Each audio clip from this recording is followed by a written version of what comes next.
Fala, vida boa! Seja bem-vindo ao Automação com Vinho. Bom, hoje a gente vai falar de um tema super atual. A gente vai falar da sustentabilidade e COP30, que esse ano será aqui no Brasil, no ano de 2025 vai ser no Brasil. E a gente vai falar aí o que a gente, se a gente está bem encaminhado, né, nessa questão, o que a gente precisa para melhorar essa sustentabilidade.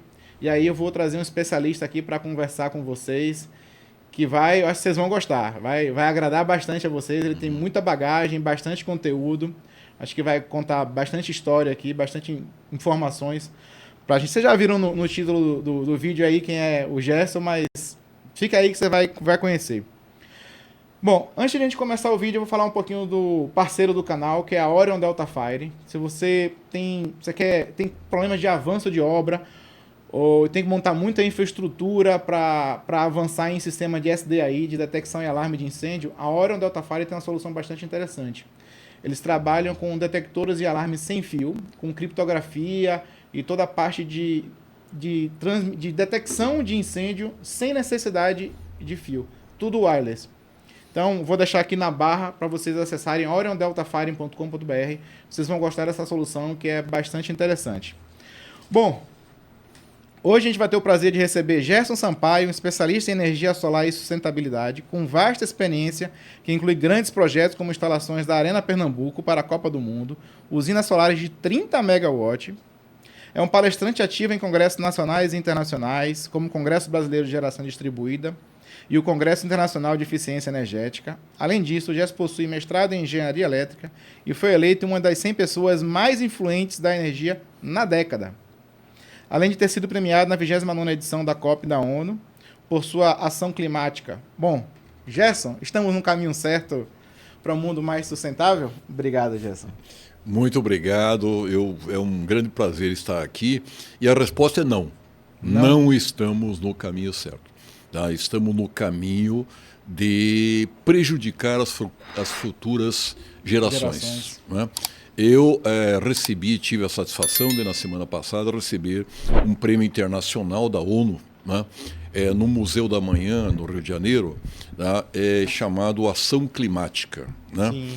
E nesse prêmio, tá, que envolve cientistas do mundo todo, na América Latina nós temos somente 6 pessoas que têm esse prêmio, sendo 3 do Brasil. Né? Esteve uma pessoa da Argentina, uma pessoa da Colômbia, uma pessoa do Chile. Né? Na entrada, na chegada para receber o prêmio, eu fui abordado por uma pessoa, né? Um senhor, que me falou que estava lá, né? Para dizer que ele não acredita em aquecimento global. Né? Ele acha que o aquecimento global é uma grande bobagem, né? Criada por milhões de cientistas no Brasil, no mundo todo. Né? O que já é uma incongruência. Né? Se milhões de cientistas acham que existe ação global e ele acha que não, né? Alguém está maluco, e não são os milhões de cientistas. Mas eu disse a ele, então o senhor é negacionista? Ele falou, como? Eu falei, o senhor é negacionista, nega o aquecimento global. Ele não sabia o que era negacionista. Né? Não sabia nem o que era negacionista. Muito bem. Então eu disse a ele, olha, como o senhor acha que não existe o aquecimento global, eu acho que o senhor deve ir num congresso de negacionistas. Né? Ele falou, sim, mas onde é isso? Eu falei, realmente não existe. Né? O senhor pode ir, então, numa universidade que tem curso de negacionismo. Aí ele perguntou, sim, mas onde? Eu falei, não existe. Né? Não existe nem escola primária de negacionista, pelo simples motivo que qualquer criança de 10 anos sabe que o mundo está esquentando. Né? Logo, não existe mais criança de 10 anos que acredita que o mundo não está esquentando quando o mundo está esquentando. Ele ficou assim um pouco, ele falou, realmente. Eu falei, pois é, então alguém tem que rever a sua posição e alguém é o senhor. Então, por favor, dá uma lida em algumas coisas e rever a sua posição, porque é muito claro, tá, esse ponto. Então, respondendo a sua pergunta, nós não estamos no caminho certo. O mundo está esquentando a olhos vistos, né? Os problemas climáticos já estão ao nosso redor. já estão atingindo a nós e as nossas famílias e, principalmente, atingirão os nossos descendentes. Aqueles que não pensam hoje no problema climático, no problema de sustentabilidade e não gastam um mínimo do seu tempo para combater o aquecimento global, né, estão condenando os seus filhos, os seus netos, né, a viver situações climáticas muito piores daquelas que nós estamos vivendo hoje, né? E não é só na Califórnia, não é só no Rio Grande do Sul, não é só em Minas Gerais, não é só em Sergipe aqui do lado, é no mundo todo, né? O mar está tomando conta de muitas cidades litorâneas, existem ilhas e países que já sabem que vão desaparecer nos próximos 30 anos devido ao avanço do mar, né? A Califórnia está toda pegando fogo, né? Porque não é porque alguém soltou um fogo de artifício, né? Soltou um fogo de ano novo, não. Está queimando por quê? Porque está ressecada e porque os ventos de alta temperatura chegam a 120 km por hora, coisa que nunca aconteceu, né? Então nós temos que tomar iniciativas e mudar de mentalidade urgentemente. Bom, vamos brindar aqui, vamos começar. Um brinde. Obrigado, Gerson, pela presença.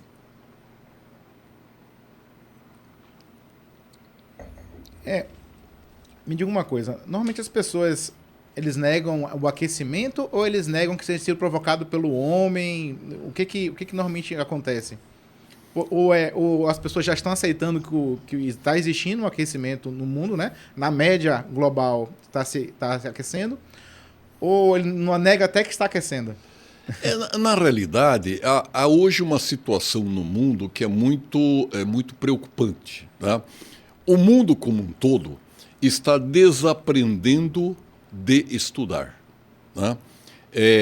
Muitas pessoas acham que vão encontrar tudo na internet, né? E eu digo vão encontrar tudo de ruim na internet, né? Bastante coisa ruim. Exatamente. Então, há uma situação em que, infelizmente, a educação global está decaindo, tá, pela sensação errada, tá, de que ela não é necessária. Tá? Por quê? Porque as informações estão em algum lugar que podem ser acessadas no momento que a pessoa precisar, né? Então, isso é algo muito, muito arriscado, né? Milhares de pessoas morrem anualmente, já existem estatísticas a esse respeito, se tratando dos seus problemas de saúde pela internet. Deixam de ir no médico porque está... Exatamente. Vai no Google e diz ali o que é que tem. Exatamente. Tá? Ou então entrando em falácias, em mentiras, né, de vendedores de fumaça, né, que vendem a eles remédios milagrosos que não chegam a lugar nenhum e que matam a pessoa, né? Hoje, se você, infelizmente, entrar em qualquer site dessa área, você vai comprar remédios milagrosos. A dica da solução, né? Que tem uma solução milagrosa, né, para tudo. Isso, né? Que alguém descobriu uma solução que você tomando um comprimidinho, que, curiosamente, ele mesmo vende, né? Você toma um comprimidinho e aquilo é o remédio contra o câncer, né? Isso vai matar a pessoa. Hã? Sim. Então, o que matou a pessoa? Não foi esse inventor de coisas milagrosas que é criminoso, não. Foi a ignorância que matou, né? Ignorância, para deixar claro, não é a pessoa mal educada. Ignorância quer dizer aquele que ignora alguma coisa, aquele que não estuda ou não vê ou não aprende alguma coisa. Esse é o ignorante. Ignorante não é o mal educado. Ignorante é aquele que ignora as coisas, né? A ignorância mata, no sentido de que, quando a pessoa não conhece, ela entra num caminho errado, né? E há uma frase que diz: quando você entrar num caminho errado, saia rapidamente. Quanto mais tempo você ficar no caminho errado, pior é, né? É mais difícil de sair, né? É mais difícil de sair, ou é maior a probabilidade de não sair, né? Então, infelizmente, hoje nós temos essa situação, né? Nós temos pessoas que fazem operação plástica, né? Recentemente, no Rio de Janeiro, né, foi preso um eletricista, né, que, para ficar rico, resolveu abrir uma clínica estética. Né? Já que ele entendia de fio, né, ele entende de costura. Se ele entende de costura, ele sabe costurar o rosto de alguém. Né? E ele montou uma clínica de estética. Né? Prejudicou, matou muita gente até que foi preso. Né? Isso tem ocorrido com uma frequência inimaginável. Por quê? Porque a ignorância vai se alastrando num ambiente em que as pessoas deixam de ler, deixam de aprender, deixam de frequentar escolas, deixam de frequentar universidades, né? Na vã sensação de que isso está na internet. Né? E isso não está na internet. Mas tem muita gente que estão tomando algumas ações. Eu vou para o outro lado agora. Né? Tem muita gente que toma as ações de forma voltada para o mundo, para a sustentabilidade. Né? Então, tem várias empresas, né, que trabalham, que têm uns departamentos muito voltados para isso, e tem diversas ações nesse sentido. Quais são as principais ações que você vê que as empresas estão tomando, ou as pessoas, para manter a sustentabilidade? Para que tenhamos sustentabilidade, na verdade, né? Nos congressos mundiais... Deixa eu cá, não está atrapalhando aí na frente. Nos congressos mundiais de sustentabilidade, o Congresso Mundial de Sustentabilidade ele tem um nome COP. E todo mundo fica pensando o que é COP. Tá? O Congresso ele foi criado pela ONU, tá, em 1982. Né? O termo... Né? Num dos congressos mundiais que se estabeleciam, que se chamava, na época, congressos de ecologia, né? Não havia ainda o termo sustentabilidade, né? Criou-se a ideia de criar um congresso mundial, né, anual, para tratar desse assunto. Né? E esse congresso foi patrocinado pela ONU, pela Organização das Nações Unidas, e dentro da ONU existe um termo. Né? A ONU, para ter uma ideia, envolve hoje 206 países. Existem só 3 países do mundo que não participam da ONU. Né? Então, na ONU existe um termo chamado partes. O que é uma parte? Parte é um país ou um conjunto de países que defende uma determinada solução para alguma coisa. Né? Então, o nome COP é Conferência das Partes. Né? Por quê? Nessa conferência reúne-se os países todos do mundo e as partes, que são conjuntos de países, vão para defender as suas posições. Né? Então, por exemplo, nós temos os países insulares, que são os países que são ilhas, né? Que estão defendendo... Né? A sobrevivência. A sobrevivência, tá? Porque eles sabem que vão desaparecer. Né? Estão abaixo do nível... Se tiver locais que estão abaixo do nível do mar... Estarão abaixo do nível do mar. Tá? Só que eles não têm a solução que teve, por exemplo, a Holanda. Né? 60% do território do país Holanda, os chamados Países Baixos por causa disso, estão abaixo do nível do mar. Eles foram conquistando o mar através de represas. Né? Cada vez que a maré baixava, e a maré lá baixa 8, 12 metros, é por isso que é possível fazer. A amplitude de maré é grande, hein? Na hora que a maré baixa, você coloca um muro. Na hora que a maré sobe, ela não consegue invadir. Aí você faz o aterro, você ganhou. Aí você vai avançando. Deixa a maré baixar mais um pouco, faz outro muro e vai avançando. Então, a Holanda, 60% do território da Holanda é país baixo, quer dizer, país abaixo do nível do mar. As ilhas não podem fazer isso. Né? Eu não tenho como, né, aterrar uma ilha. De onde é que eu vou tirar terra, né, para aterrar uma ilha que já está dentro do mar? Né? Então, esses países, chamados países insulares, né, eles são uma parte, né, quer dizer, o conjunto de países defende, né, o seu lado. Né, defende maneiras de evitar que o mar continue subindo como está acontecendo, né, junto aos países que produzem essa subida do mar, né, que são os países industriais, que são os países poluidores. Né. Então, Conferência das Partes é isso.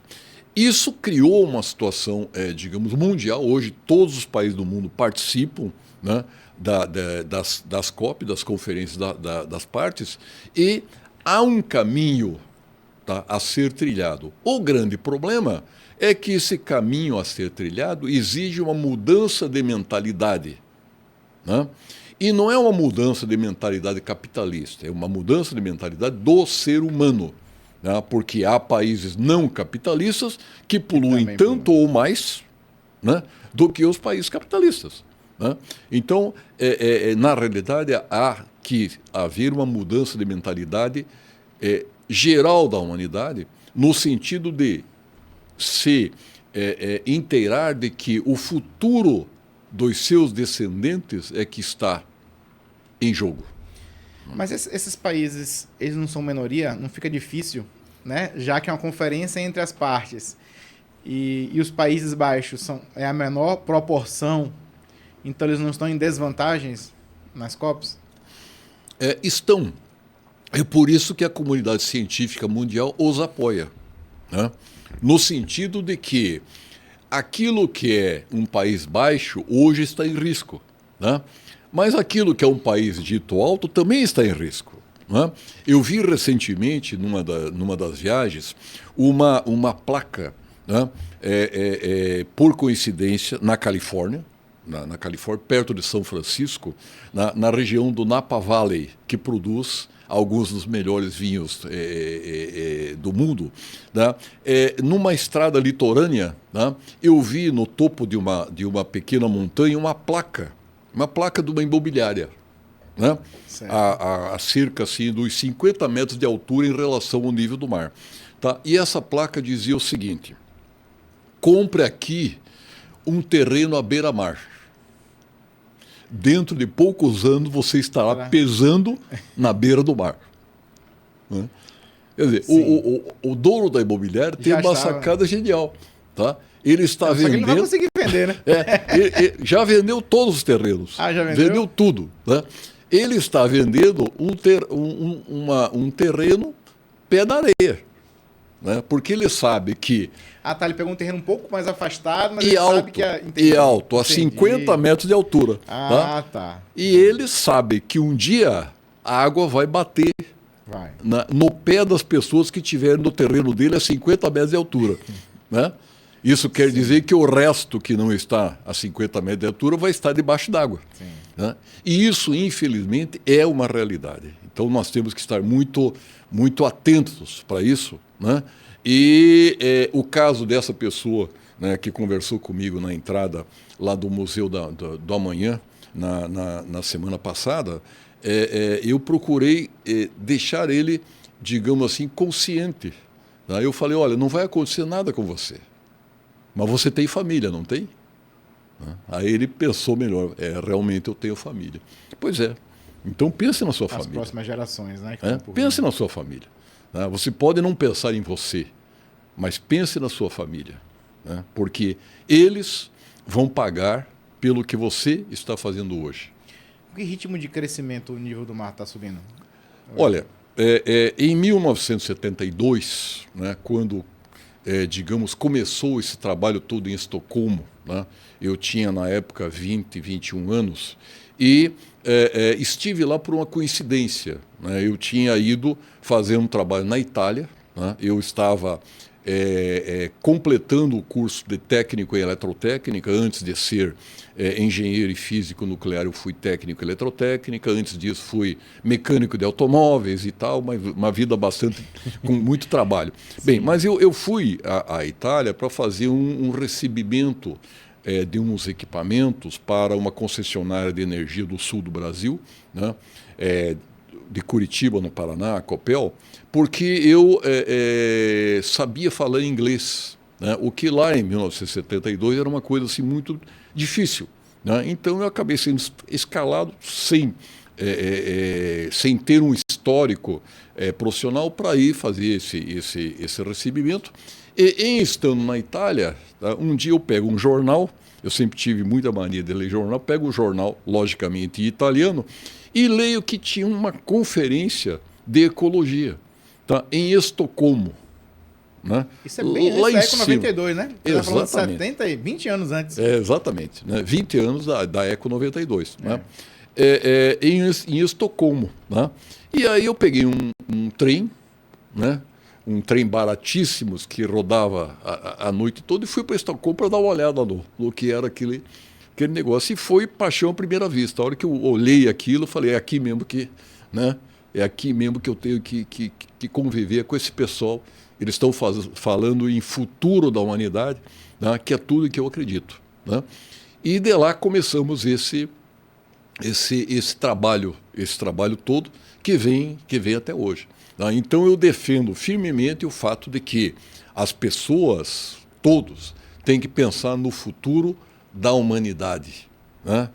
E investir em soluções que cheguem lá. Voltando então aos países altos, digamos, aqueles países que se acham, digamos, indestrutíveis nesse momento, né?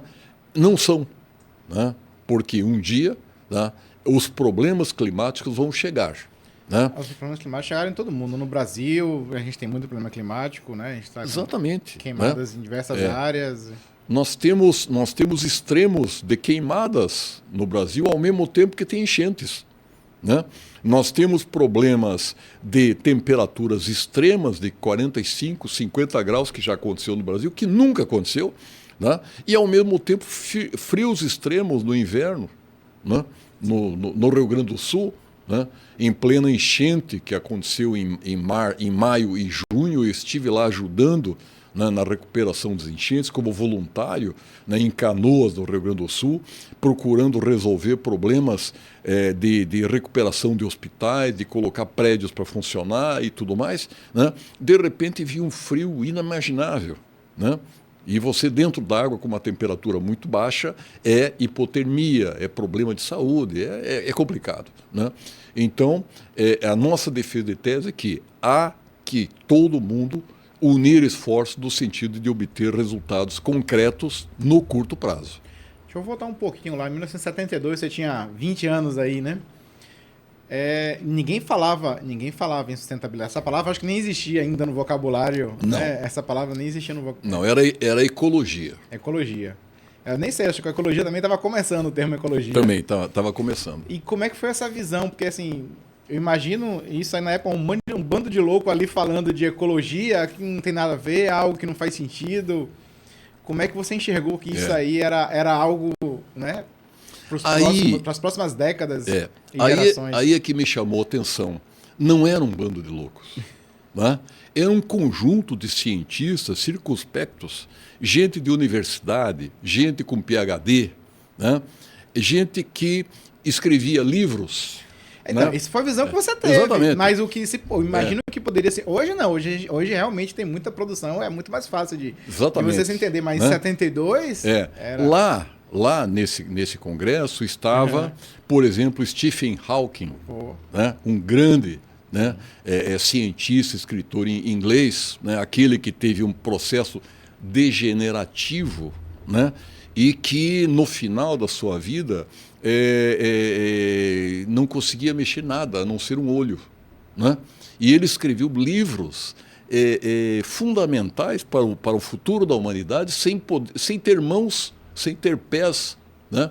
Mexendo o olho, piscando para escrever letras. Quer dizer, algo assim inimaginável. Naquela época, ele era um professor muito requisitado, né? Com teorias fantásticas e sem nenhum problema de saúde, né?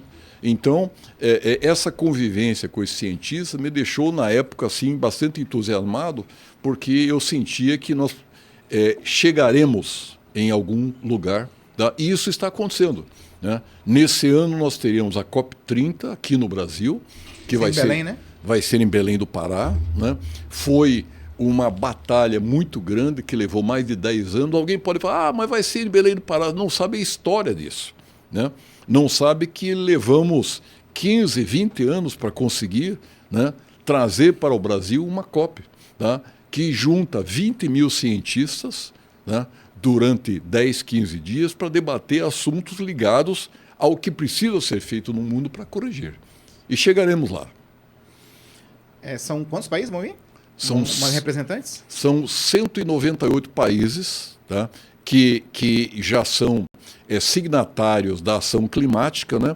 E existem 16 que entram e saem, né, depender dos seus interesses econômicos, o que é uma pena. Né? Hoje, quando a gente fala de poluição, eu não sei percentualmente, talvez com certeza você tenha esses números na cabeça melhor, mas provavelmente os maiores poluidores estão entre Estados Unidos e China, que são os maiores industriais, né? São as maiores potências industriais. Exato. Então, se você somar esses dois aí, provavelmente está boa parte nesses países. O Brasil tem uma matriz energética boa, né? Bem limpa, né? E a gente era muito hidrelétrica, hoje em dia o percentual da hidrelétrica veio diminuindo para solar e eólica, certo. mas continua sendo uma energia limpa e renovável, né? Então, esses dois países aí estão envolvidos, tem ações concretas desses países assim para... Tem. Antes eu gostaria de fazer um comentário que pode ser chocante para a maioria, mas é que é pura realidade. O Brasil não é um país sustentável. Né? Há uma quimera, né, dizendo, mas a matriz energética do Brasil, né, é sustentável, uma líder no mundo. Não é. Não? Não é. Tá? Primeiro, o Brasil não é sustentável pelo simples motivo de que matriz energética não quer dizer sustentabilidade. Né? Para ter uma ideia, né, no começo de 2025, uma cidade brasileira ostentou o título e continua ostentando do pior ar do mundo, do ar mais poluído do mundo, São Paulo.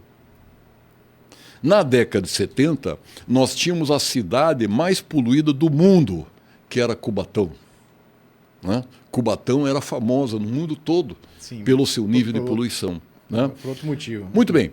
Por que Cubatão, uma cidade industrial de pequeno porte, que era a mais poluída do mundo, não é mais?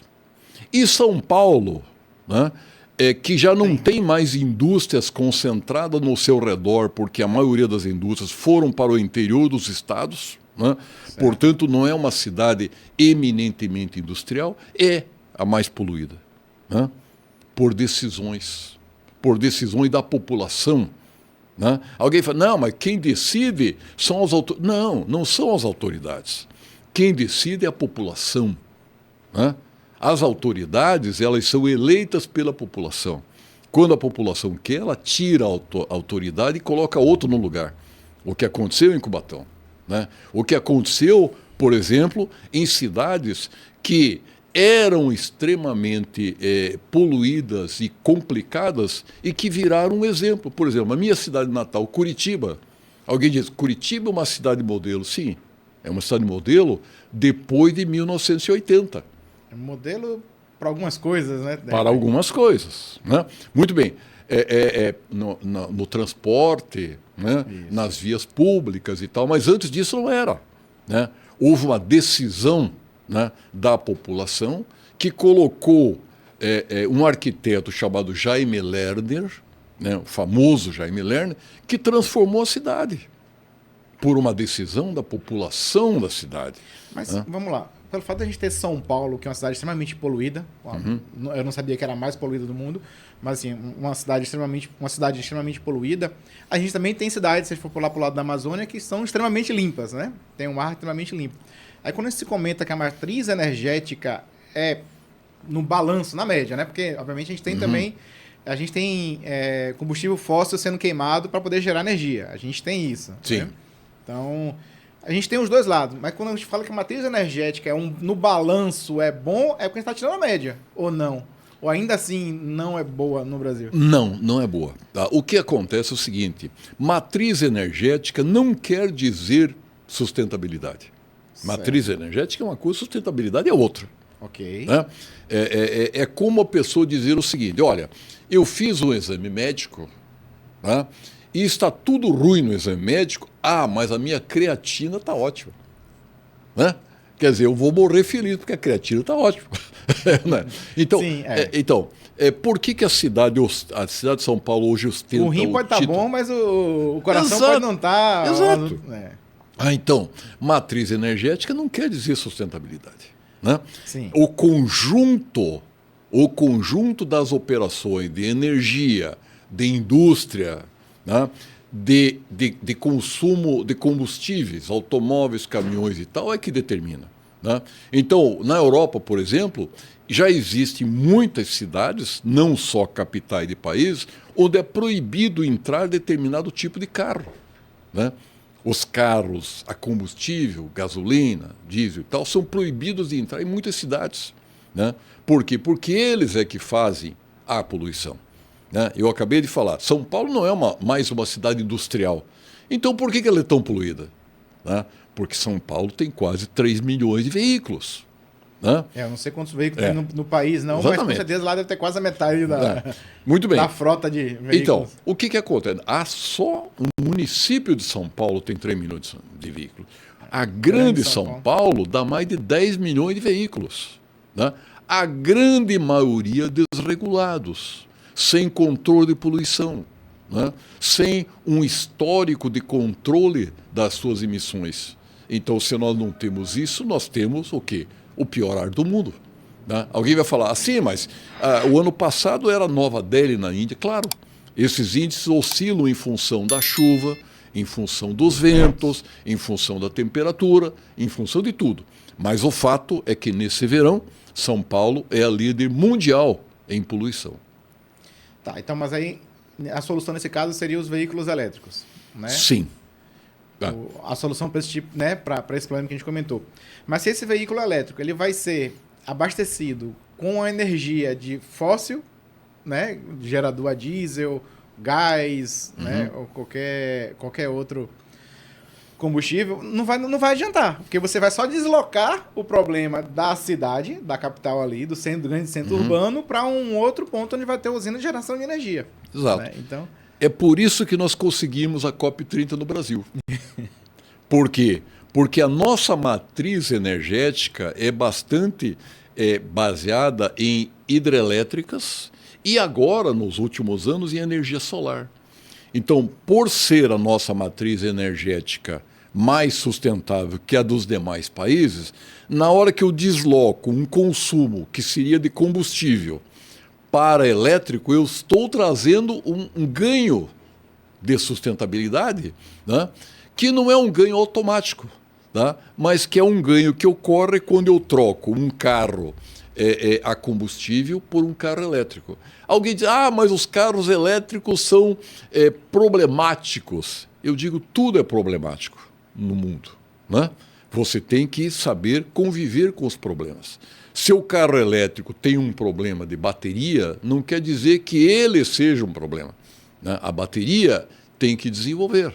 Tá? Eu lembro nitidamente que quando foram lançados os telefones celulares no mundo, havia um movimento. Né? Esses telefones vão matar todo mundo. Porque radiação, eu lembro da história da radiação. Porque eles emitem ondas eletromagnéticas, porque as baterias pegam fogo, porque vão matar todo mundo. Sabe? Hoje, quem é que não tem um celular? Né?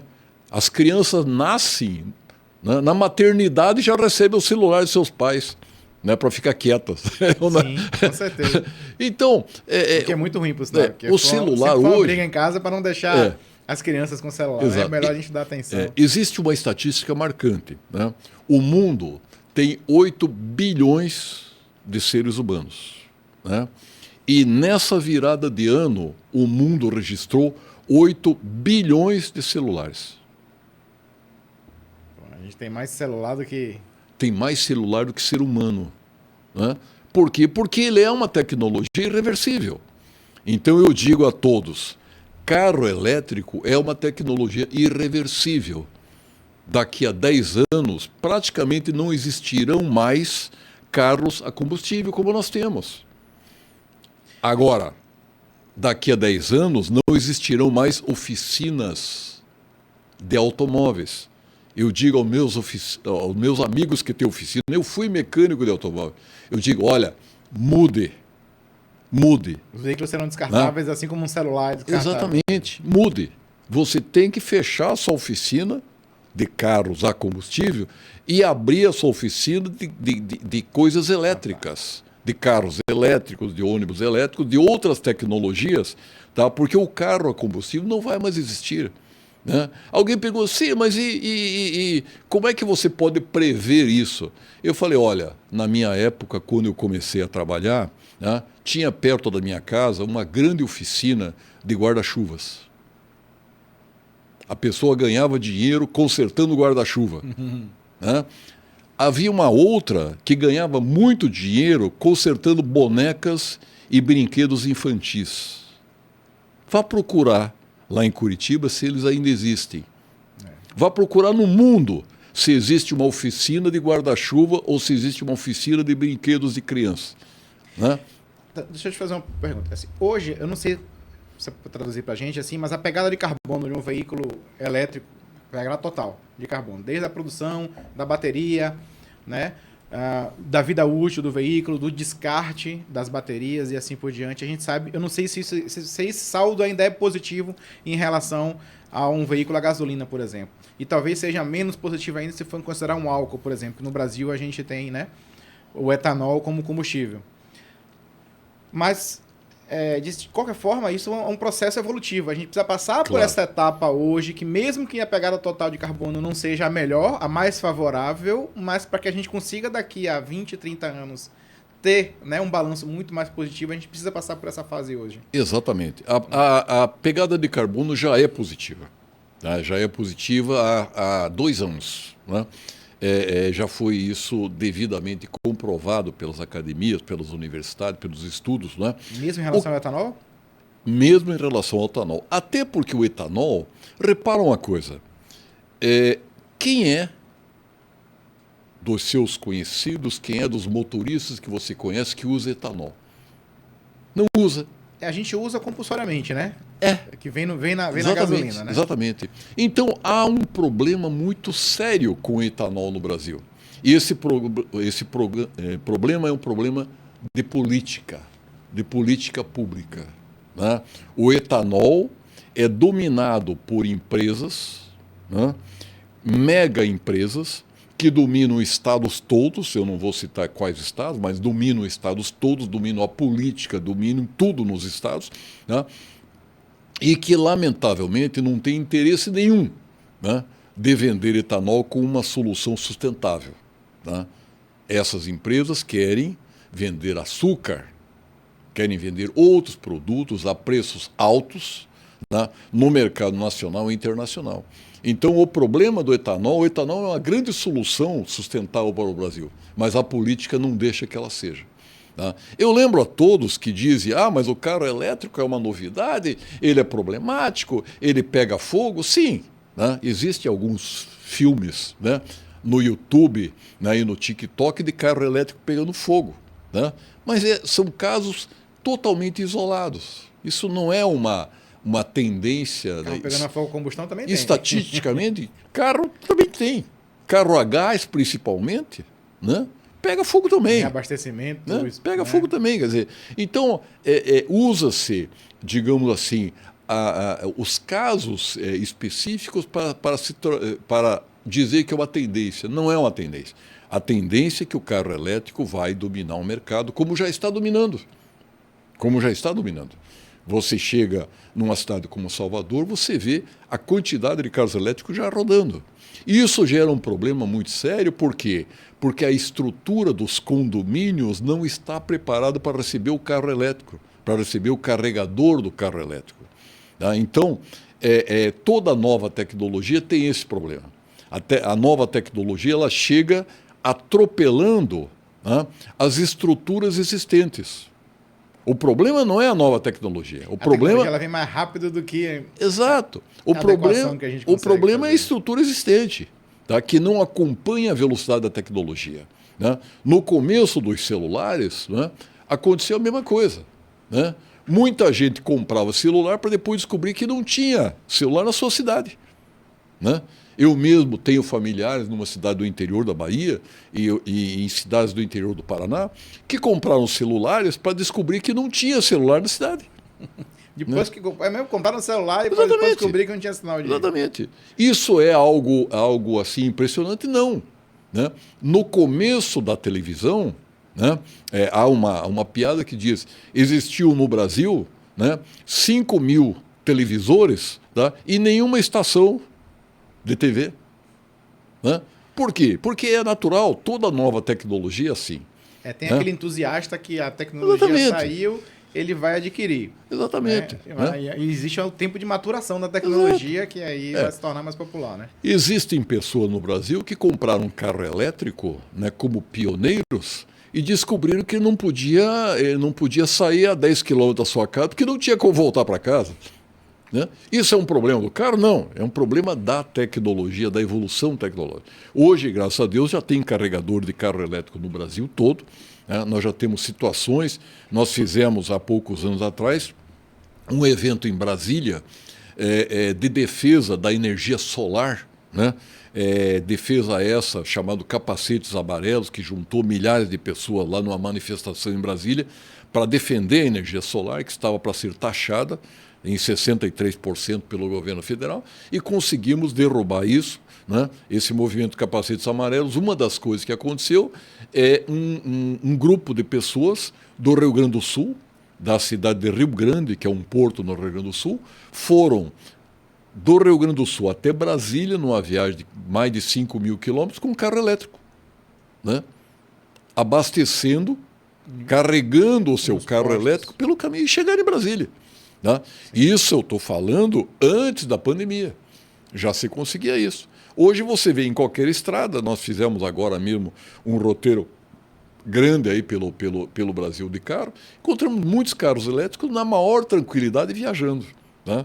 Então, combatendo o preconceito, né, que existe de que o carro elétrico tem problema de carregamento. Não tem mais problema de carregamento nenhum. Né? E lembro mais um detalhe: na década de 70, quando eu comecei a trabalhar, nós já tínhamos no Brasil carro elétrico. Alguém fala, não, é uma novidade. Eu digo, me diga uma coisa, essa novidade tem 50 anos no Brasil e tem 100 anos no mundo. Né? Então, tem algumas pessoas que comentam que foi uma moda lá atrás, assim, não necessariamente uma moda, mas algo que, né, teve um pico e retrocedeu pros veículos a combustão, e agora a gente está voltando de novo, e tem gente que não acredita, como os negacionistas, né, que não acredita que dessa vez Exato. Lamentavelmente não foi uma moda na época. Né? Nós tínhamos no Brasil um fabricante chamado Gurgel, que fabricava carros elétricos, mas ele foi simplesmente torpedeado. Ceará, né? Era no Ceará, né? Não, a Gurgel era no interior de São Paulo. Interior de São Paulo. Tá? Depois apareceu um outro fabricante no Ceará, depois que a Gurgel fechou. Né?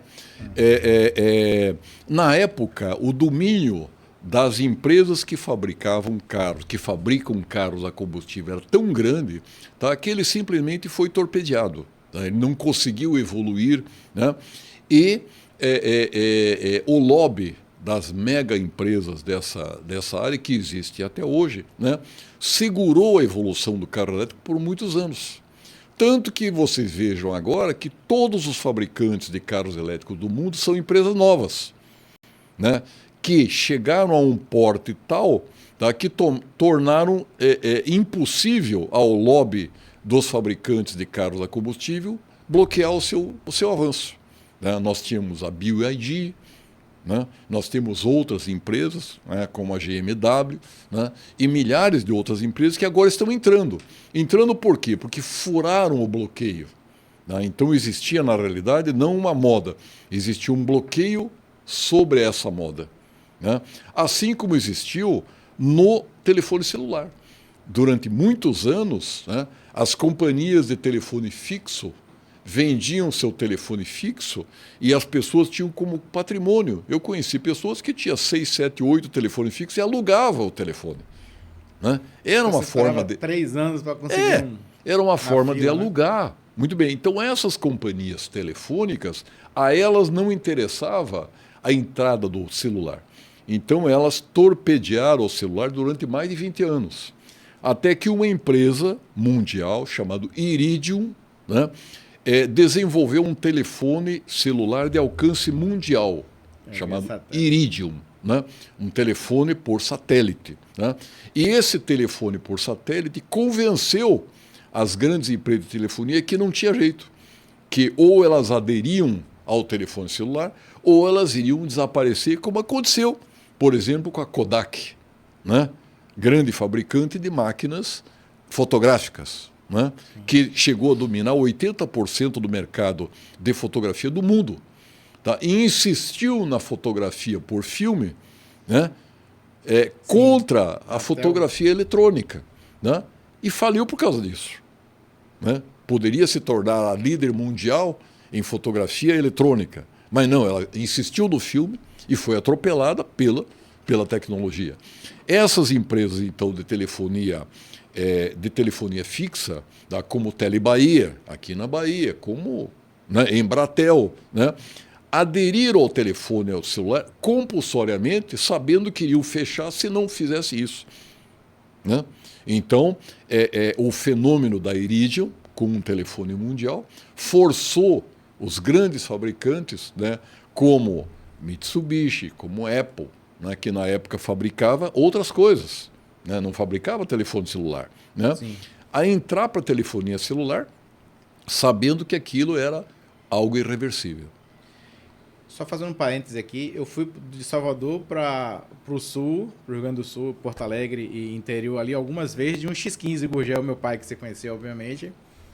A gente foi algumas vezes pro sul, passava sempre as férias lá, e X15 você conheceu da Gurgel. O X15 era um carro grande. Sim, sim. Algumas vezes a gente foi pro sul nesse carro da Gurgel. Mas eu queria entrar no mérito, assim, que existem algumas outras soluções, além dos carros elétricos, por exemplo, os carros a hidrogênio. Né? Tem as soluções com hidrogênio verde. E algumas montadoras apostam mais no hidrogênio do que na solução elétrica a bateria pura, né? Como é que tá essa divisão aí e o que você sente para o futuro que está mais tendência maior? Veja, todos esses carros são elétricos. Né? Vai converter em energia, mas... O carro a hidrogênio é um carro elétrico, né? Cuja célula máter, tá, ao invés de ser uma bateria, é um conversor de hidrogênio verde. Né? Alguém fala, sim, mas por que hidrogênio verde? Veja só, hidrogênio é o elemento químico, né, que se transforma em água ao se misturar com oxigênio. Muito bem. Quando o hidrogênio está separado, tá, do oxigênio na água, isso é, você para obter o hidrogênio, você faz um processo elétrico na água para separar de um lado o hidrogênio e do outro lado o oxigênio. O oxigênio pode ser usado para processos industriais e tal, e o hidrogênio é reservado, então, para a transformação em energia. A característica é, quando o hidrogênio volta a se misturar com o oxigênio, ele libera uma energia muito grande, ele explode. É uma explosão, né? Quem já fez alguma aula de laboratório de química, né? Uma das dicas dos professores para chamar a atenção dos alunos é exatamente promover uma explosão na cara do sujeito para ele, né, ser conscientizado de que aquilo é importante. Né? Libera bastante energia. Libera bastante energia. Na hora que libera bastante energia, gera energia para mover o carro. Né? Só que para mover o carro, essa energia liberada é transformada em energia elétrica que vai mover o carro. Então, na realidade, o carro a hidrogênio é um carro elétrico. Né? Por quê? Porque a movimentação das rodas melhor que existe hoje na tecnologia é com motor elétrico. Né? Então, só para ter uma ideia, um carro a combustível hoje, ele é formado por 2.000 componentes. Né? Um carro elétrico é formado por 45 componentes. Né? O futuro das oficinas de carro elétrico é sombrio por quê? Porque trocar o motor ou a bateria de um carro, tá, vai ser feito em posto, que não serão mais postos de gasolina, serão postos de recarga de energia elétrica. Né? Vai ser feito em supermercado. Né? Então, as oficinas de carros elétricos atuais, elas têm que, urgentemente, migrar para carros elétricos. Né? Mantendo a sua especialidade de carros a combustível, montar estruturas para carros elétricos. Né? Tá, mas por que eu comento isso? Obviamente, os dois são carros elétricos. Sim. Mas você pode colocar em casa suas placas solares para você reabastecer seu veículo. Mas aí a gente tem um problema que a gente comentou, assim, a gente já tem bastante postos para você reabastecer na estrada, mas não comparado, né, à gasolina, claro, ao diesel, né, não na mesma proporção.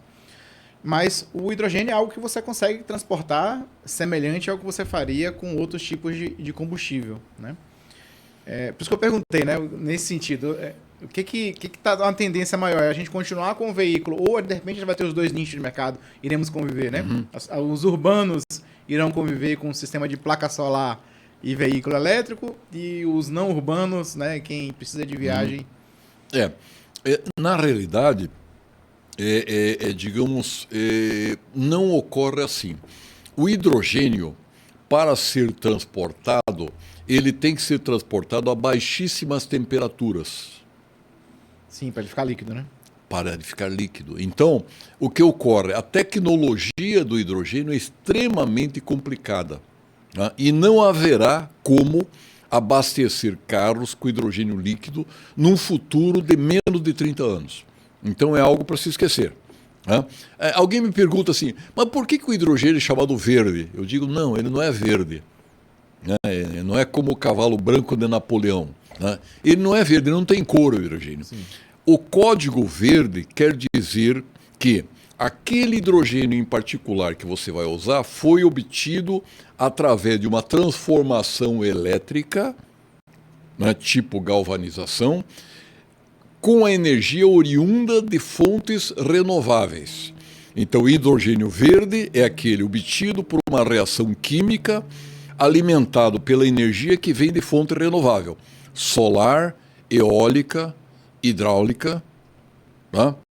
O hidrogênio azul, tá, é aquele obtido por transformações químicas oriundas de alimentação de energia que não tem uma origem definida. Então, por exemplo, hoje, se eu ligo meu celular ou se eu acendo uma lâmpada, né, eu não tenho uma origem definida dessa energia. Eu não sei se ela é uma energia renovável ou não.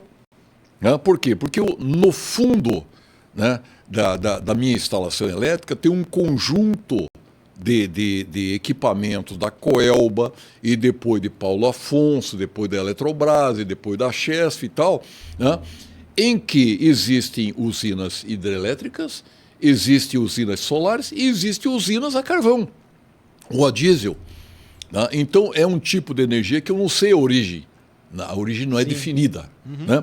E existe o hidrogênio cinza, que é aquele obtido em fábricas que são alimentadas por energia não renovável. Então, é um hidrogênio não renovável, né? Por isso ele é chamado cinza. Então, o verde é aquele que é garantidamente renovável, o azul é aquele que é mais ou menos, né? E o cinza é aquele que não é renovável, né? E que, portanto, não tem, digamos, impacto nenhum positivo na sustentabilidade. Essa questão de geração distribuída tem alguns efeitos colaterais, né? Nas concessionárias de energia, né? Questão de nível de tensão, o feedback da energia você está gerando lá e aí, né, voltar para a rede. Quais são os caminhos que a gente tem nesse futuro aí? Isso é um problema, digamos assim, técnico e político que tem movimentado assim as esferas de diálogo sobre energia de uma forma inadequada. Tá? Existe uma teoria, né, que é uma teoria, digamos assim, bastante apoiada pelas concessionárias de energia, de que de alguma forma a energia solar prejudica o sistema elétrico, o que é uma falácia. Não prejudica coisa nenhuma. Eu já ouvi bastante gente aqui vendo falar. Né? Existe uma teoria, tá, chamada reversão energética. O que é essa teoria? Se eu tenho uma determinada instalação da concessionária que tem uma capacidade X, por exemplo, 50 kW, e naquele lugar que ela abastece 50 kW, o conjunto de casas ou empresas que estão naquele lugar gerarem mais do que 50 quilowatts, essa energia volta para a rede. Né? Isso é um problema? Não. É um benefício. É um benefício. Né? Só que, nessa volta para a rede, como é necessário uma tensão, né? uma diferença de potencial, uma pressão elétrica maior para você devolver energia na rede, essa diferença de potencial, que é a pressão elétrica, aumenta um pouco, para que você possa injetar de volta a energia na rede. É como uma caixa d'água. Né? Eu estou recebendo água de uma caixa d'água. De repente eu coloco uma bomba e boto essa água de volta. Eu preciso que essa bomba tenha uma pressão um pouquinho maior, né, do que a pressão original da caixa d'água para que ela... A energia potencial que está, né, vindo ali. Para que isso... Sabe? Isso é um problema? Não, não é um problema. Tá? Desde que se abandonem preconceitos e que a instalação que está a montante daquela posição se prepare para isso. Né? O que hoje acontece, né, é que as pessoas, né, que estão do outro lado, que não geram energia elétrica e que estão acostumadas a vender energia elétrica compulsoriamente, né, chamando o cliente delas de consumidores que não têm direito a nada. Né? O consumidor no Brasil ele só tem direito a pagar a conta de energia. Né? Ele não tem direito a receber energia de qualidade. Né? Ele pode ser apagado a qualquer momento. Veja-se o caso de São Paulo, né? Que 300 mil casas ficam no escuro. Né? Por quê? Porque a concessionária não toma a providência necessária para resolver. Aí diz, não, a culpa é da árvore que caiu. Né? Tadinha da árvore. Né? As árvores são criminosas. Né? São mal intencionadas. Né? A árvore cai para apagar a energia. Então a culpa é da árvore. Né? Não é da concessionária que deveria estar fornecendo energia. A culpa é da árvore que caiu, que não devia ter caído. Ou seja, se eu estou entendendo, vai exigir investimento das concessionárias para essa nova realidade que a gente está vivendo. Investimentos que já deveriam ter sido feitos. Né? É porque a gente já está falando há algum tempo, né, de energia solar. E não não são investimentos, são ajustes. Não se trata de investimentos. Né? Eu trabalho com energia solar. Alguém fala, a energia solar é uma novidade. Eu digo, é engraçado. Né? Quando eu fiz um curso de mestrado na França, tá, em 1980, né, já existia energia solar. Né? Nós estamos falando em 44 anos atrás. Que novidade é essa? Né? É novidade talvez para algumas pessoas. Né? Então, não se ouve falar em reversão de energia em qualquer país do mundo, só no Brasil. Essa briga não existe nos Não existe. Não existe, porque sabe, é uma briga de preconceito. É uma briga de preconceito. Né? Uhum. É uma briga que não existe, é uma falácia. Né? É algo que não tem sentido algum. As pessoas que trabalham com energia solar e que geram energia solar estão colaborando para o futuro do Brasil. Estão gerando de forma sustentável uma energia. Né? Evitando que o Brasil, como país, tenha que investir em usinas. Eu pergunto a essas pessoas, né, que são normalmente concessionárias de energia, me diga uma coisa, nos últimos 45 anos o Brasil construiu uma usina? Não. Construiu uma subestação? Não. Por quê? Porque a energia solar está fazendo esse trabalho. Né? As concessionárias, ao invés de achar que tem que investir para combater a energia solar, estão vendendo energia para outros consumidores, né, que são substituídos pela energia solar, sem gastar nada, a tarifas maiores. Né? Então, na hora que alguém gera energia, permite que o vizinho novo que não gera energia consuma aquela energia sem investimento da concessionária. Né? Então é o contrário. As concessionárias não estão mais investindo. Tá? Por quê? Porque não precisam mais investir. Porque sempre haverá um vizinho de alguém que precisa de energia que está gerando energia. Há 15, 20 anos atrás, um grande problema que nós tínhamos no Brasil, e isso gerou a crise de energia do ano de 2001, né? Um presidente da República perdeu a eleição por causa da crise energética, pouca gente lembra disso, né? Trabalhei bastante nessa época. O apagão... né? Trabalhei bastante nessa época. O apagão foi algo assim absolutamente traumático para o Brasil, tanto que na eleição seguinte, Fernando Henrique Cardoso perdeu a eleição, ganha, né? Por causa da crise gerada por isso.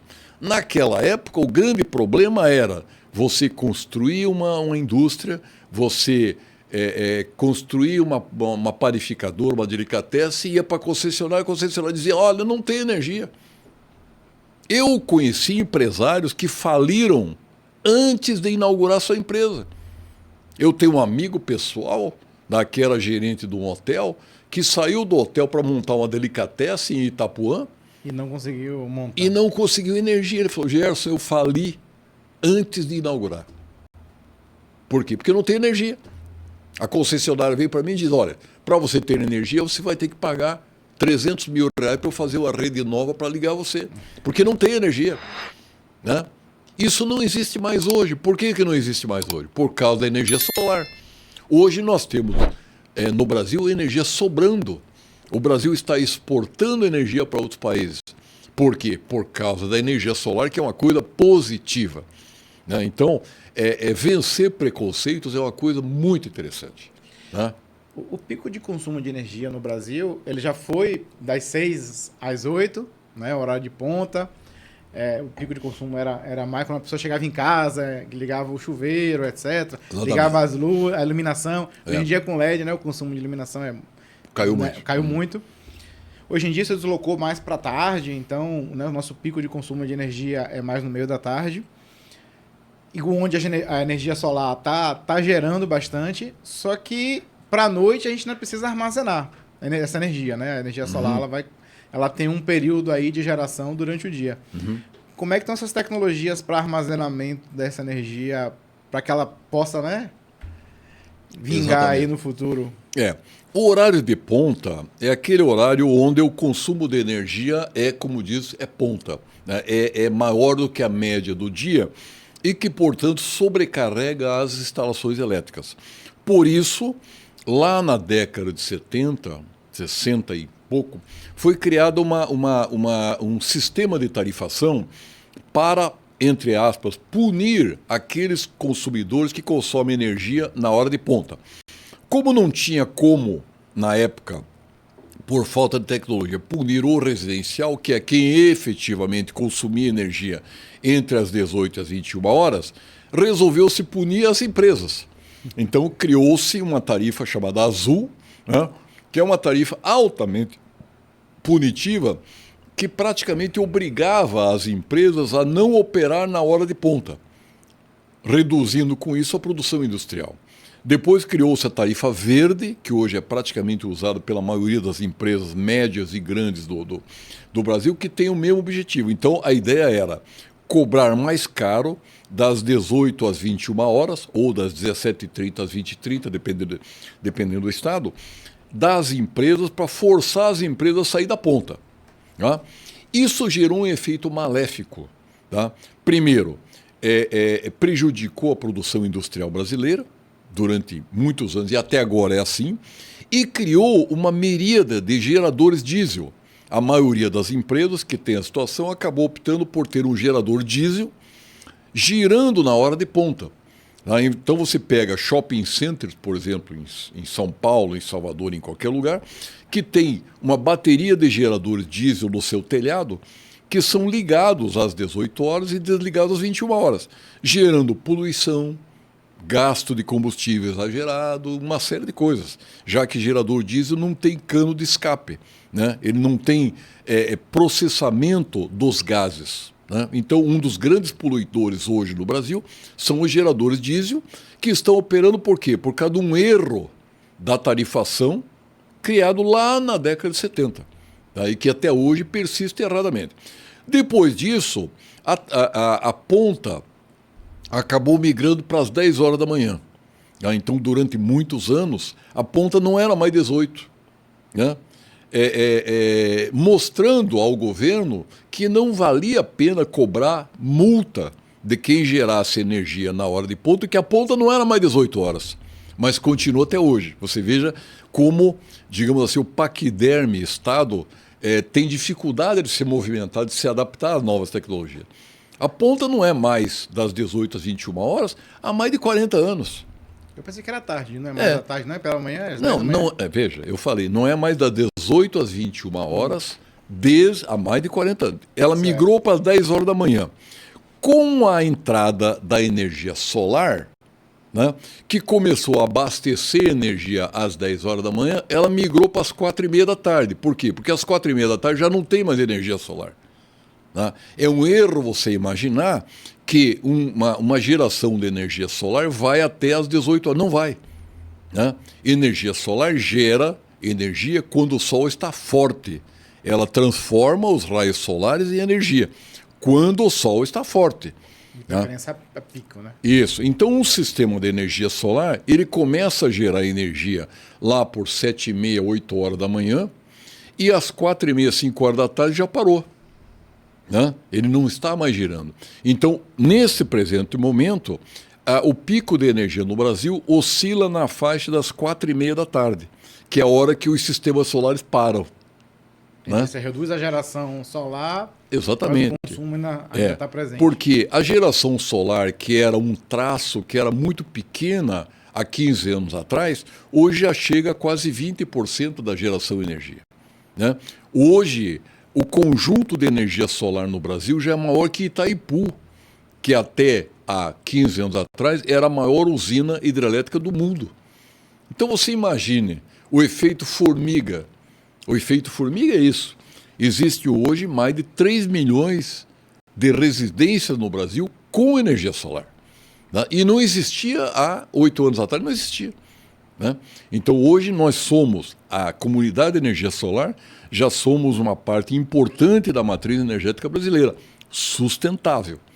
Né? Então nós merecemos apoio de todos, por quê? Porque nós fizemos o nosso trabalho e somos sustentáveis e não temos por que, né, sofrer preconceitos, né, de organizações e empresas, tá, que estão em outras tecnologias, né, e que poderiam estar nos apoiando, né, e não nos, digamos, criticando por algo que não existe. Né? Mas vamos para o lado do armazenamento lá também, claro. Né? Uhum. Quais são o que a gente tem de tecnologia nova para a gente fazer? Porque você falou que começou lá às 7h30, 8 horas da manhã, e aí à tarde lá, às 4, 5 horas da tarde, já praticamente já não tem mais um pico de geração no meio aí. Exato. Né? Uhum. O que a gente vai fazer para manter sustentável o resto do dia? A grande novidade, tá, é mundial. A grande novidade é mundial.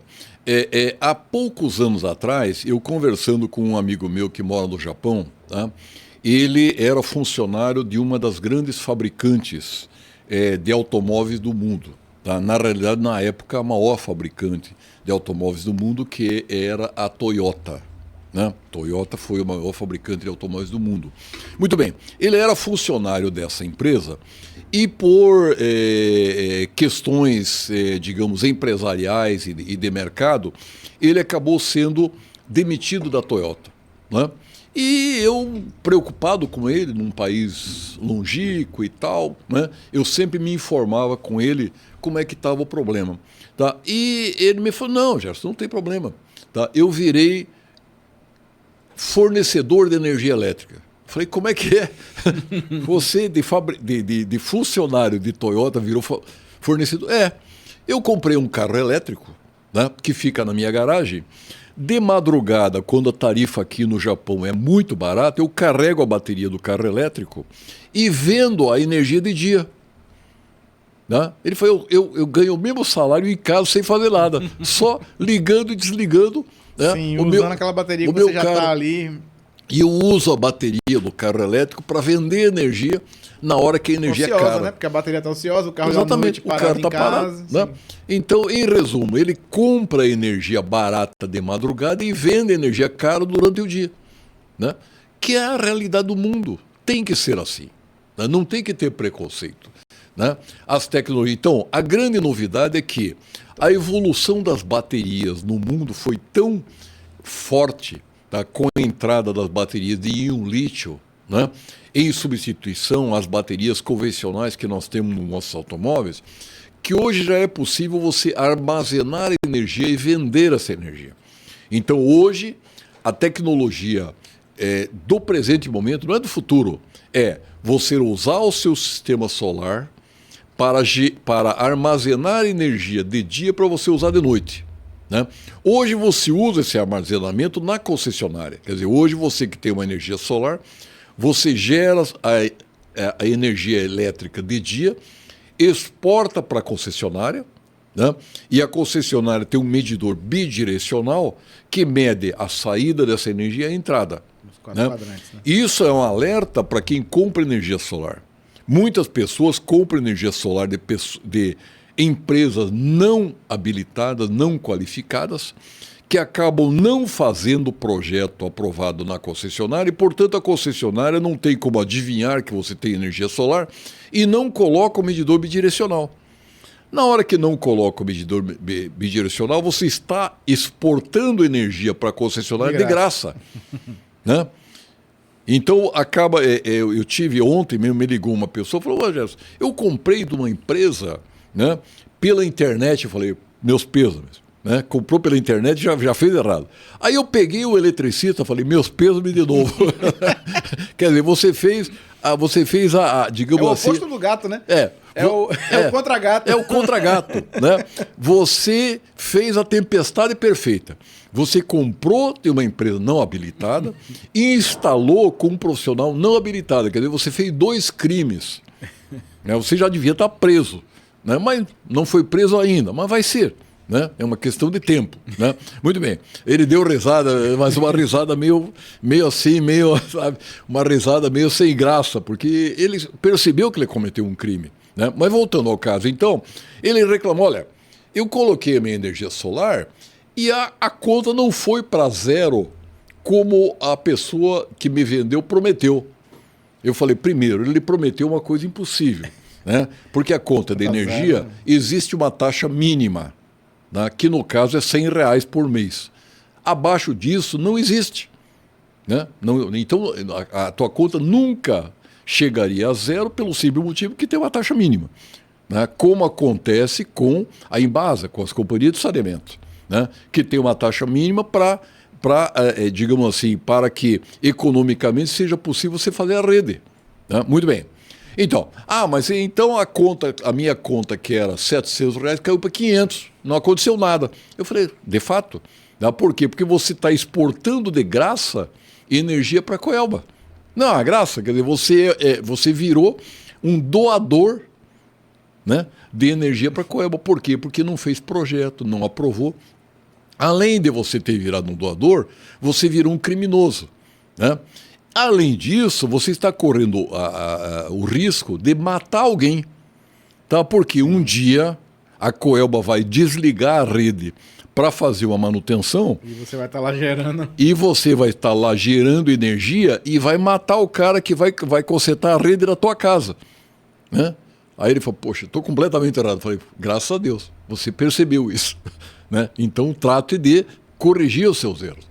Porque você fez tudo errado, mas dá tempo de corrigir. Então, você falou dessa solução, né, de aproveitar o próprio veículo elétrico como geração, né, de energia e disponibilizar essa energia no turno oposto, né? Exato. A grande novidade... Mas aí de manhã ele não está sem energia, com o carro sem energia? Você para poder sair de casa? Veja, o caso dele, tá, foi um caso traumático, ele foi demitido. Então ele passou a não ter mais um carro. Ele tem uma unidade de carregamento de energia. Né? Ele não está mais querendo usar o carro. Ele usa o carro para ganhar dinheiro. Mas a grande novidade é que a evolução das baterias de íon-lítio foi tão rápida que hoje já é possível eu armazenar energia na hora que a energia é barata, de madrugada, e gastar essa energia de dia. Então, nós temos muitos clientes que são empresas, indústrias ou comércio, no qual nós carregamos a bateria, mesmo não tendo energia solar, nós carregamos a bateria na hora que a energia é barata e gastamos essa energia na hora que a energia é cara. Então nós conseguimos reduzir a conta de energia da empresa, tá, com pequenos investimentos. Tá? É uma eficiência energética, o nome técnico disso é eficiência energética. Agora, a grande novidade é que todos aqueles que têm energia solar em suas casas já podem colocar essas baterias e passar a armazenar energia para uso de madrugada. Né? Alguns até tornam-se independentes da concessionária. É a tecnologia chamada Zero Grid. O que é Zero Grid? São aquelas empresas ou casas que não estão conectadas na concessionária. Mas tá? seria off-grid mesmo? Ou seja, fora... Exatamente, completamente fora, não são mais ligados à concessionária. Isso é uma solução muito boa para fazendas, para lugares onde há dificuldade no fornecimento de energia, como, por exemplo, o interior do estado. Né? Existem lugares no interior do estado que ficam 3, 4 dias sem energia. Agora mesmo nós tivemos aqui pertinho de Salvador, perto de Salvador, um determinado município, não vou citar, né, que interrompeu a estrada, né, para não deixar sair o carro da Coelba, da concessionária de energia. Tá? Porque estava sem energia há 3, 4 dias, o povo se revoltou e fechou a estrada. Disse, olha, ou você liga a energia de volta ou não vai passar ninguém aqui. Isso é uma situação extrema, tá, de uma debilidade das concessionárias de energia elétrica, tá, que não estão visualizando a realidade de que aquela pessoa, aquela empresa que ela chama de consumidor, que não tem direito a nada, já descobriu que tem direitos. Ela tem direito a ser bem atendida, ela tem o direito a receber uma energia de qualidade e tem o direito de não ficar no escuro. Né? São direitos do ser humano. Né? Então, hoje, já existe a defesa desses direitos. Eu conheci algumas empresas que usam sistemas de bateria, que ele chega na entrada da indústria, da fábrica, onde quer que seja. Ele carrega as baterias durante o dia, usando, né, fora de ponta, então usando a tarifa fora de ponta, e durante as 3 horas do sistema de ponta, ele descarrega as baterias. Né? Então, exatamente. Substitui totalmente, substitui o sistema de geração a diesel. Né? O gerador a diesel é um grande poluidor, ele tem um baixíssimo rendimento e é uma solução adotada erradamente para corrigir um erro do governo brasileiro. Tá? O governo brasileiro gerou essa excrescência que são as tarifas azul e tarifa verde. Para combater esse erro, os empresários cometem um outro erro, que é botar gerador diesel. Porque não tinha, na época, outra solução. Isso fora do Brasil é assim também? Não. Isso fora do Brasil? Não. Isso é uma coisa absolutamente. Do piniquim. É um jabuti. Né? Jabuti é o termo que se usa, né? De invenções brasileiras, né? De botar num determinado lugar algo que não devia estar existindo nunca. Jabuti é o seguinte, você olha para uma árvore e está o jabuti pendurado lá em cima. Mas o que aquele cara está fazendo lá em cima? Não sei, é o jabuti. É uma coisa que não devia existir nunca. Então, no Brasil, nunca deveria ter existido esse tipo de situação. Né? De forçar a concessionária, de forçar a indústria e o comércio a sair da hora de ponta quando eles não são os consumidores na ponta. Pois ele poderia estar produzindo, gerando... Podia estar produzindo, riquezas, né? gerando, não. Ele está produzindo, gerando, usando o gerador diesel. Eu conheço muitas indústrias que deixam de produzir pelo custo da energia porque exatamente. É mais barato ficar parado do que produzindo por causa do custo da energia. Exato. Né? O que é um dano ao Brasil. Tá? Existem muitas empresas, eu sou natural do sul do Brasil, mas sou baiano de carteirinha há 32 anos, né? Então eu sou baiano, não saio daqui de jeito nenhum, mas lá no sul do Brasil existem empresas que mudaram para o Paraguai. Mudaram, a empresa saiu do Brasil e foi trabalhar no Paraguai, tá? Por causa do custo de energia. Né? Depois, né, nas últimas décadas, muitas empresas foram para a China. Né? Então, muitas das empresas do meu estado natal, que é o Paraná, tá, hoje operam na China. Né?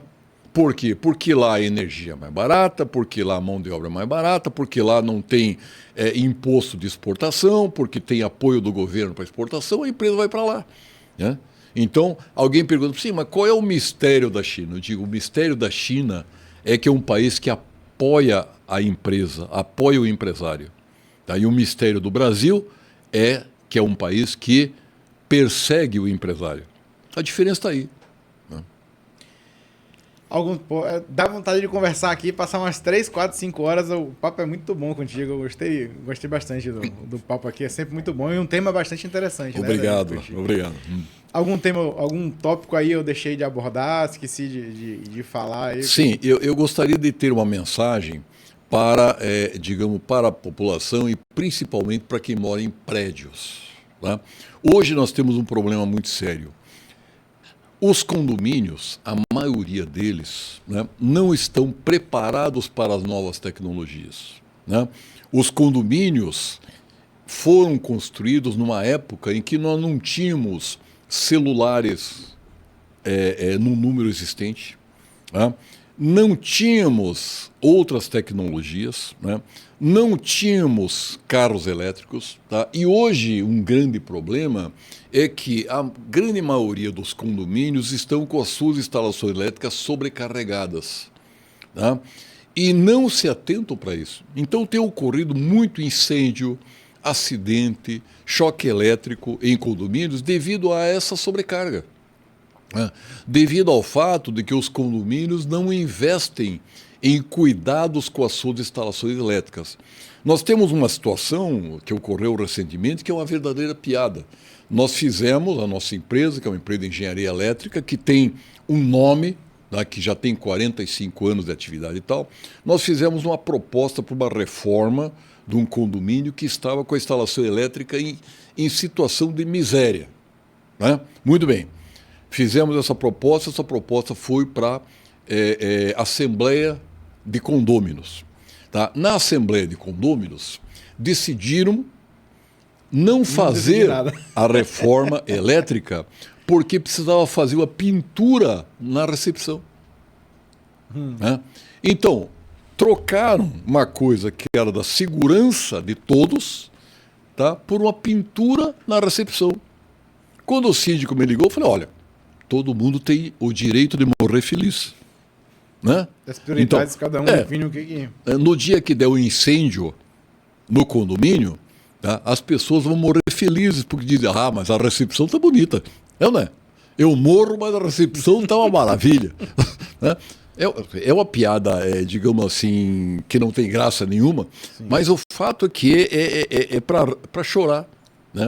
Porque as pessoas não têm a consciência, né, de que estão prejudicando a segurança dos seus familiares, né? Em detrimento de quê? De nada. Né? Então, hoje existem na Europa, por exemplo, imóveis com 1000 anos de idade, funcionando perfeitamente, porque eles tiveram o chamado retrofit. Eles foram reformados, de forma que externamente eles são aquelas belezas, né, lá de 1000 anos atrás, mas internamente eles são eficientes, tá? Eles são seguros, eles têm instalações elétricas. Uma instalação elétrica dura 10 anos. Né? Um cabo de energia tem uma vida útil de 25 anos. Alguém vai perguntar, mas o que acontece no 26º ano? Eu digo, é fácil. Né? Ele continua conduzindo energia porque ele é um metal, mas o isolamento vai embora. E na hora que um cabo perde o isolamento, ele dá choque em quem toca nele, ele dá curto-circuito e ele pega fogo. Você sabe o que é pegar fogo? Você não sabe, até que tua casa pegue fogo. Aí você vai entender o que é pegar fogo. Né? Então, o grande problema hoje, né, do ser humano geral é a omissão. Né? Dizia um famoso político, quando existia famoso político no Brasil, hoje não existe mais, né, que o grande problema do brasileiro em geral e do mundo em geral é a omissão. Quando você se omite, você deixa que alguém decida as coisas por você. Né? E esse alguém, às vezes, está numa assembleia de condomínio decidindo que a tua família vai morrer no incêndio. E você não está falando nada. Então você está sendo omisso. Né? A omissão hoje é um problema da humanidade. Entendi. Então, outra pergunta que eu esqueci de fazer. Sim. O que a gente pode esperar da COP30 agora que vai ser no Brasil, em Belém? Quais são as perspectivas? O que a gente vai ver lá? Olha, nós vamos ver da COP30 duas coisas importantes. Primeiro, O Brasil teve um período negro na sua história recente, né, no qual ele era negacionista. Né? Pouca gente sabe, o Brasil foi um país negacionista há pouco tempo atrás. Né?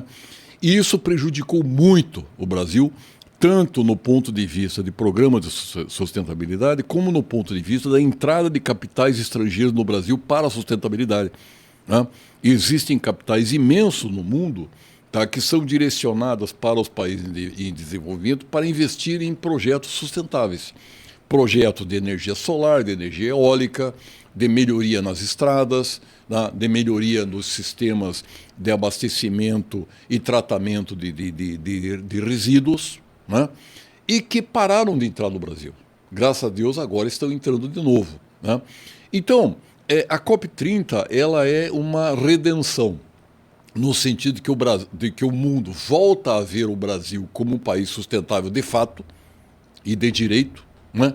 Não era há pouco tempo atrás, né? Volta a ser, né? E principalmente ele passa a ser o quê? Uma vitrine da sustentabilidade no mundo. Né? Poucos países já tiveram a honra de ter uma COP. Né? A última COP foi a COP 29, tá? Paga peso de ouro por um país que produz petróleo. Tá? Portanto, é um país poluidor. Né? Mas que pagou a peso de ouro, né, para que a COP fosse para lá. Né? A anterior a ele, né, foi Dubai, né, nos Emirados Árabes, que também é um país poluidor. Então, veja, os países poluidores estão investindo em sustentabilidade para mudar a sua cara. Né? Dubai, que já foi um grande exportador de petróleo, hoje é o líder mundial em turismo. Né? Estão investindo, Abu Dhabi investindo fortemente em turismo. Por quê? Porque eles sabem que o petróleo vai acabar.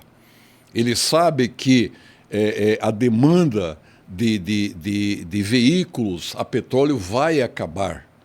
Né? Não é uma opinião, não, é um fato. É uma constatação. Vai acabar mesmo. Né?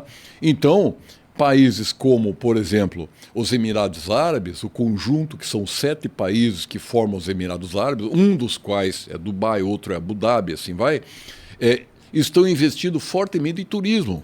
Né? Outro que está... Copa do Mundo foi lá, né, de futebol. A Copa do Mundo e tal. Né? Então, há situações em que os países estão investindo no seu futuro, no futuro da sua população. E é o que nós temos que fazer. Né? O Brasil tem que investir, está investindo. Então, a COP30 é uma grande oportunidade. Vai envolver 20 mil especialistas e cientistas na cidade de Belém do Pará. Né? Garanto que nunca ninguém imaginou que numa cidade do norte do Brasil, Belém do Pará, uma cidade que é conhecida só por Fafá de Belém, uma grande cantora, ou não é? Né? Alguém vai para Belém do Pará sem pensar em Fafá de Belém? Não vai. Né? Não, ela vai ser uma cidade de porte mundial. O mundo vai saber que existe Belém do Pará no Brasil. O mundo vai saber disso. Né? Então é importantíssimo para o Brasil e uma oportunidade de nós mostrarmos, tá, que nós temos uma comunidade científica e de sustentabilidade forte no Brasil, como nós temos mostrado em todas as COP. Né? Nós já fomos em COP para levar bordoada, para recebermos críticas, né? Para apresentarmos projetos, tá, sabendo que os ministros e que o governo brasileiro, que deveria estar na COP, estava naquele momento fazendo turismo em Paris e outros lugares. Né? Ao invés de ir para a COP, eles iam para outros lugares fazer turismo. E nós tínhamos que levar, né, as críticas, né, as recomendações dos países. Olha, vocês precisam, né, ter uma mente, né, uma mente focada no futuro. Né? Enquanto vocês, cientistas e técnicos, estão aqui, né, os seus ministros, os seus governadores estão aí fazendo turismo aqui na região, né, e chegam aqui para assinar alguma coisa que vocês fazem. né? E graças a Deus nós fazíamos, né? E quando o ministro ou governador chegava na COP, ele tinha que assinar um monte de coisa que ele não sabia. Graças a Deus. Nem né? sabia o que estava assinando. Nem sabia o que estava assinando, porque aí nós tínhamos como executar aquilo que ele assinou. Né? E quando lá na frente ele via para criticar, mas você está fazendo uma coisa que eu não autorizei. Ele fala, não, o senhor autorizou. O senhor assinou o documento que nós fizemos lá na COP. Assinado é autorizado. E nós estamos executando aquilo que foi autorizado. Né? Então, a grande oportunidade da COP é, primeiro, o Brasil ser visto no mundo como um país que efetivamente investe em sustentabilidade, ESG, em novas tecnologias. Segundo, Belém do Pará, né, se tornar algo conhecido. Por exemplo, a última COP foi numa cidade chamada Baku, né, no Azerbaijão. Né? Eu garanto que das 8 bilhões de pessoas do mundo... Nunca tinha ouvido né, falar antes. Ninguém sabia o que era Baku no Azerbaijão.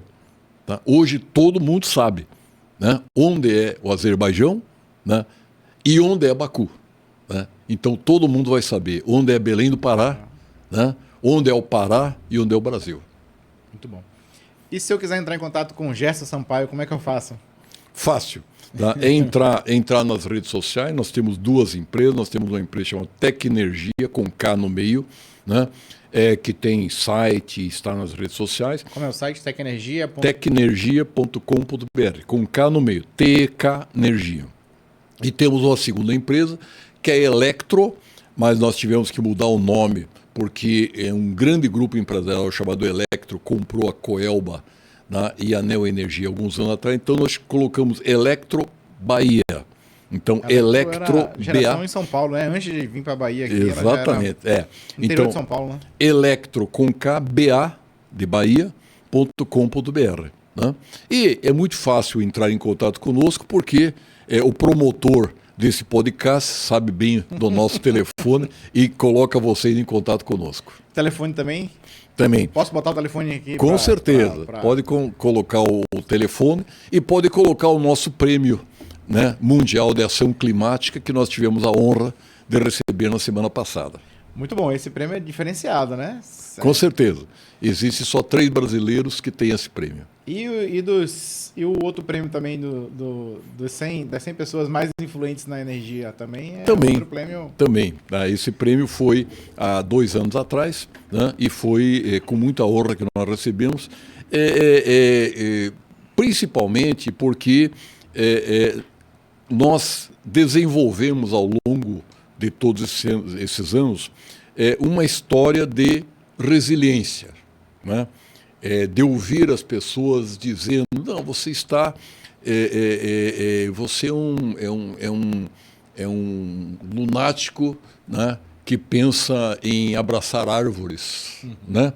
Eu digo, não, eu não sou não, né? Eu estou sabendo, né? Estou investindo no futuro de meus filhos e dos meus netos, né? Estou investindo nas novas gerações para que eles tenham uma terra saudável. Eles tenham um país que funcione, né, e que tenha um ar puro, né, e que tenha uma natureza preservada. Né? Aqueles que não fazem isso, imaginando que estão ganhando dinheiro, não. Né? Porque a pessoa, quando morre, não leva dinheiro. Né? Ela leva a história. Né? Diz o poeta Fernando Pessoa, tá, que a história da vida do ser humano, né, é feita pelos amores e as amizades que ele vive, e não pelo dinheiro que ele arrecadou. Deixa eu te pedir um favor, assinar aqui a rolha. Com certeza. Colocar seu autógrafo aqui e pode escolher. Acho que esse é muito fininho, acho então que não sai direito não. Tá bom, vamos lá. Esse outro aqui eu acho que sai melhor. Colocar a data, 14. E a assinatura, que a gente vai guardar como recordação desse momento aqui que a gente apreciou esse vinho e teve esse excelente bate-papo aqui. Com certeza, fiquei muito feliz e faremos outros. Quando a gente fala de sustentabilidade, não, porque a gente tem que preservar o planeta, a Terra. Não, o planeta vai sobreviver. Quem não vai sobreviver é a gente, né? Exatamente. Né? Existem pessoas e organizações que estão investindo fortemente, Gerson Sampaio aí, que estão investindo fortemente em soluções fora da Terra. Né? Nós temos, por exemplo, mega empresas investindo em tecnologias para foguetes, para procurar outros planetas. Né? E eu sempre digo o seguinte, né? Por que você precisa procurar outros países e outros planetas? Alguns amigos meus, às vezes desgostosos com algumas situações no Brasil, dizem, eu vou me mudar para Portugal. Né? Eu digo, vá. Em 15 dias você vai voltar. Porque lá em Portugal você vai ser uma figura chamada expatriado. Né? Expatriado é aquele que está fora da sua pátria, né? E que é tratado, né, de um modo que você não vai acreditar.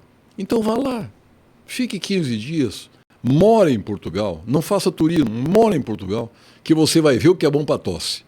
Né? E você vai voltar rapidinho. A mesma coisa eu digo àqueles que dizem, não, mas se a Terra esquentar demais, tá, eu pego um foguete do Elon Musk, né, e vou para a Lua. Eu digo, vá para a Lua. Né? E você vai ver o que é bom para tosse.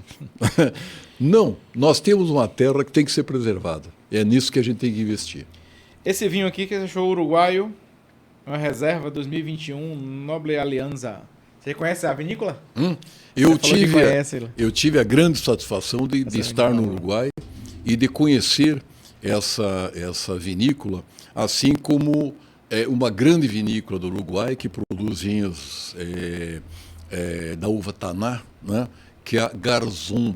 Garzón é uma vinícola assim, extremamente bem conceituada, né, e que hoje tem vinhos pelo mundo todo. Então, vinho é uma cultura. E eu recomendo que todo mundo aproveite e estude isso.